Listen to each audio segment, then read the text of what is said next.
Sejam todos bem-vindos ao primeiro episódio da nossa série Coletividade, uma série que explora os meandros da vida na Terra, uma série que explora os meandros da existência humana na Terra. Começamos imaginando o nosso querido planeta. Os primeiros 400 milhões de anos foram anos completamente hostis, onde a atmosfera da Terra não estava formada como um todo, as temperaturas chegavam a 200 graus centígrados, a crosta terrestre ainda era meio líquida, como magma, e gases vulcânicos eram lançados na nossa atmosfera em formação diariamente. Imaginem jatos de CO2 sendo lançados durante o dia inteiro. Esse é o ambiente da Terra um pouco antes, ou um bom tempo antes, do processo da vida ter se iniciado. No programa de hoje, as origens da vida na Terra.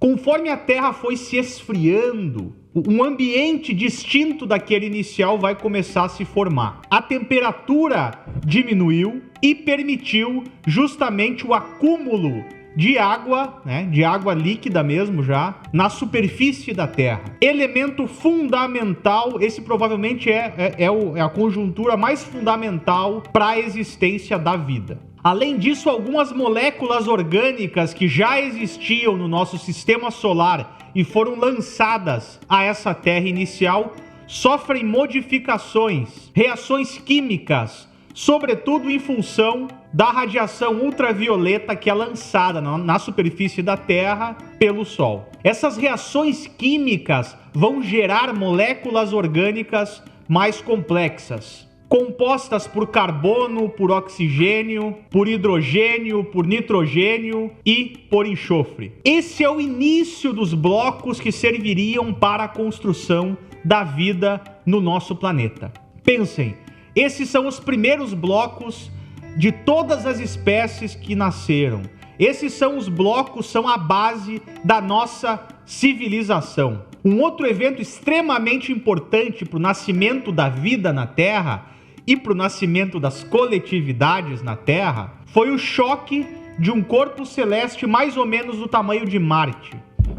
Esse choque acabou formando justamente a nossa Lua. O que aconteceu? O campo gravitacional que se formou com esse choque vai tornar a órbita da Terra regular. Isso vai se traduzir por uma estabilidade climática dentro desse nosso querido planetinha azul. Essa estabilidade climática vai ser essencial para a formação da vida na Terra e para a formação das comunidades humanas posteriormente. A gente só existe porque houve esse choque. Um choque que liberou 100 milhões de vezes mais energia do que o choque que gerou a extinção dos dinossauros. 100 milhões de vezes mais potente do que o asteroide que gerou a extinção dos dinos. Esse conjunto de condições cósmicas, planetas se chocando, enfim, é o que vai tornar a base da construção de uma organização molecular mais complexa aqui na Terra. Vejam, essa organização molecular está completamente ligada com o cosmos como um todo.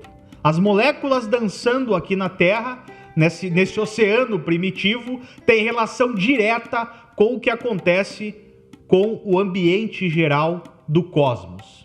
A vida nasce através da comunhão dos organismos com o ambiente. Não podemos compreender o fenômeno da vida sem pensarmos o ambiente. Vejam, a gente está falando sobre o nascimento da vida e até agora a gente falou do ambiente, da Terra, como é que a Terra está, como é que ela não estava. Então existe uma relação muito próxima entre ambiente e a vida.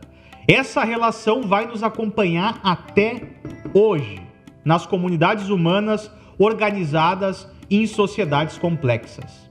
Essa questão do ambiente vai ser central para a gente entender o que acontece na nossa sociedade hoje.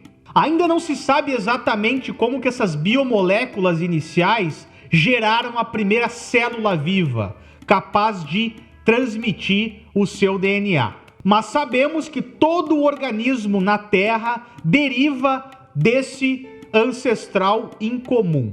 Esse primeiro organismo, a gente sabe disso hoje, provavelmente é muito parecido com o que a gente conhece por bactéria, um organismo primitivo e que se espalha ao redor do globo nos ambientes mais inóspitos possíveis, como, por exemplo, crateras de vulcão, né? Alta pressão, calor do inferno. As bactérias estão lá nos oceanos, nos mares, na terra, no ar, enfim. A grande questão que vai dizer respeito à vida na Terra tem relação direta com a capacidade desses organismos em replicarem-se e replicar a sua informação interna, o seu DNA, aos seus sucessores. Então, além do ambiente, a questão da espécie é fundamental para a gente compreender o amplo fenômeno da vida na Terra. Vejam, espécie.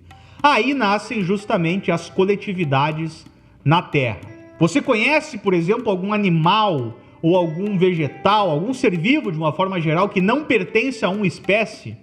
A biologia usa diversos marcadores para definir uma espécie. Generalidade, operabilidade, enfim. Mas grosseiramente definindo, a gente pode pensar a espécie como um grupo de seres vivos que possuem características biológicas semelhantes e, em função disso, vão possuir um comportamento semelhante. Percebam, as nossas características biológicas vão definir a forma com que nos comportamos. O comportamento nada mais é do que a nossa relação com o ambiente. Então, uma espécie é todo aquele agrupamento de seres vivos que vai ter um comportamento semelhante no que diz respeito ao seu trato com o ambiente. O trato com o ambiente é o que define uma espécie. Vejam, ambiente, espécie. Essa é a dialética fundamental para a gente compreender o desenrolar da história dos animais, o desenrolar da história humana e, inclusive, a nossa sociedade atual. É isso que a gente vai ver no decorrer dos próximos episódios dessa série. Se partimos do estágio atual do nosso conhecimento, a gente pode concluir que ninguém nasce sozinho. Existem hoje cerca de 8,7 milhões de espécies na Terra, sem contar as bactérias. Cientistas calculam que provavelmente existam mais de 8,7 milhões de espécies de bactérias. Somando no total, aí a gente chega próximo dos 20 milhões de espécies vivendo nesse planeta, vivendo nesse mesmo ambiente. 20 milhões de coletividades que pulsam e vivem no mesmo ambiente. Formamos então um conglomerado de mais ou menos 20 milhões de espécies vivendo na Terra. As especificidades de cada parte desse nosso planeta, as especificidades do ambiente, vão gerar distintas espécies e vão gerar distintos comportamentos dessas espécies, segundo a teoria da evolução enunciada pelo biólogo inglês Charles Darwin.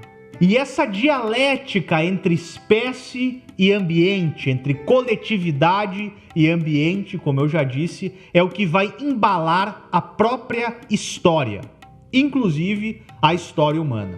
Nós, seres humanos que vivem em sociedades complexas, somos embalados pela relação entre espécies e o ambiente onde vivem.